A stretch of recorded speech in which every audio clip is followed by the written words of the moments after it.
নমস্কার বন্ধুরা, সোনালী কিচেনে আপনাদের সবাইকে স্বাগত জানাই। আশা করি আপনারা খুবই ভালো আছেন। চায়ের সাথে তো বিস্কুট খেতে আমরা সবাই পছন্দ করি, তাও যদি আবার সেটা বাড়িতে বানানো হয়। আজকে সেই রকমই একটা বিস্কুটের রেসিপি আপনাদের সাথে শেয়ার করব। বাচ্চা থেকে বড় সবারই খুবই পছন্দ হবে। আসুন তাহলে ভিডিওটা শুরু করা যাক। বিস্কুট বানানোর জন্য আমি কি নিয়েছি আপনাদের দেখিয়ে দেব। এখানে আছে ছোট চামচের 1 চামচ কাজু বাদাম কুচি, 1 চামচ সাদা তিল, 1 চামচ ছোটো এলাচের দানা।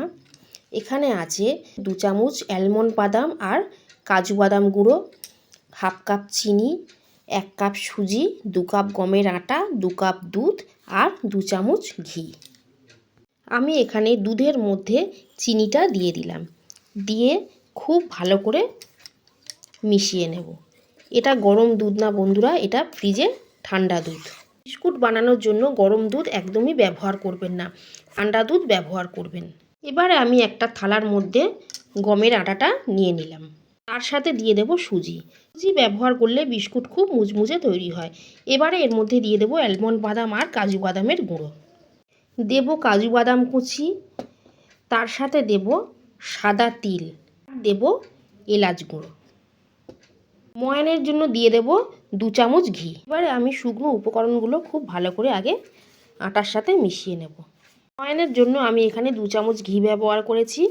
আপনারা যদি ঘি পছন্দ না করেন তাহলে সাদা তেলও দিতে পারেন, তবে ঘি বা সাদা তেল যেটাই দেন না কেন খুবই অল্প পরিমাণে ব্যবহার করবে। সাদা তেল বা ঘি যদি বেশি পড়ে যায় বিস্কুট ভালো তৈরি হবে না, বিস্কুটগুলো ভাজার সময় বিস্কুটগুলো ভেঙেও যেতে পারে। আমি আজকে বিস্কুট বানানোর জন্য কাপ মেপে সব কিছু ব্যবহার করেছি।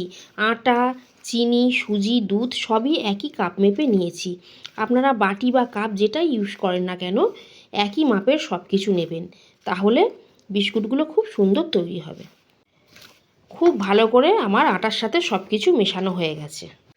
এবারে আমি অল্প অল্প করে চিনি এর মধ্যে দিয়ে আটাটা মেখে নেব। দেখুন বন্ধুরা, দুধের সাথে চিনি মিশিয়ে রেখেছিলাম, চিনি একদম গলে যায়নি, একটু দানা দানা আছে, এই জন্যই আমি ফ্রিজের ঠান্ডা দুধে চিনি গুলে রেখেছিলাম। বিস্কুট খাওয়ার সময় এই দানা দানা চিনিগুলো মুখে পড়বে, বিস্কুটটা খেতে খুবই ভালো লাগবে। প্রথমে আমি চিনির সাথে আটাটা ভালো করে মেখে নেব। আটার সাথে চিনি আগে খুব ভালো করে মিশিয়ে নিচ্ছি, তারপর আমি অল্প অল্প করে দুধ দিয়ে আটাটা মাখবো। আটার সাথে চিনি আমি খুব ভালো করে মিশিয়ে নিয়েছি। আমি অল্প অল্প করে দুধ দেব আর আটাটা মাখতে থাকব। আমি আজকে আটা দিয়ে বিস্কুট তৈরি করছি, আপনারা ময়দা দিয়েও বানাতে পারেন। আটা আমি এরকম শক্ত ডো তৈরি করেছি, বেশি নরম করে মাখবেন না, তাহলে বিস্কুট ভালো তৈরি হবে না। আটার ডোটা আমি একটু লম্বা করে নেব। আপনারা আপনাদের পছন্দ মতো শেপে অবশ্যই বানাতে পারেন, গোল, চৌকো, লম্বা, আপনাদের যেরকম পছন্দ আপনারা সেই রকম শেপে বানিয়ে নেবেন। এবারে আমি বিস্কুটগুলো একটা ছুরি নিয়েছি, পিস পিস করে কেটে নেব।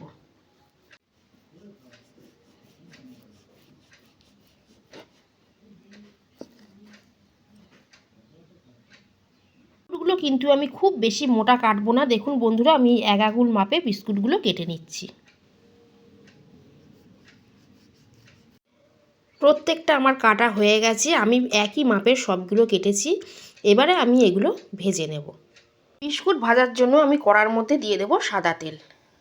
তেল গরম হয়ে গেছে, এবার আমি বিস্কুটগুলো এক এক করে দিয়ে দেব। হাই ফ্লেমে একদমই ভাজবেন না, তাহলে বিস্কুটগুলো পুড়ে যাবে। আবার খুব যদি লো ফ্লেমে ভাজেন তাহলে তেল টেনে নেবে, বিস্কুটগুলো ভালো তৈরি হবে না।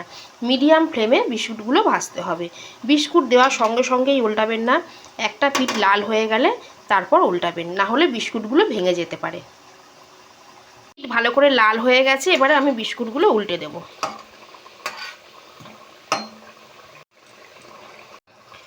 বিস্কুটগুলো খুব ভালো করে ভাজা হয়ে গেছে, এবার আমি তুলে নেব।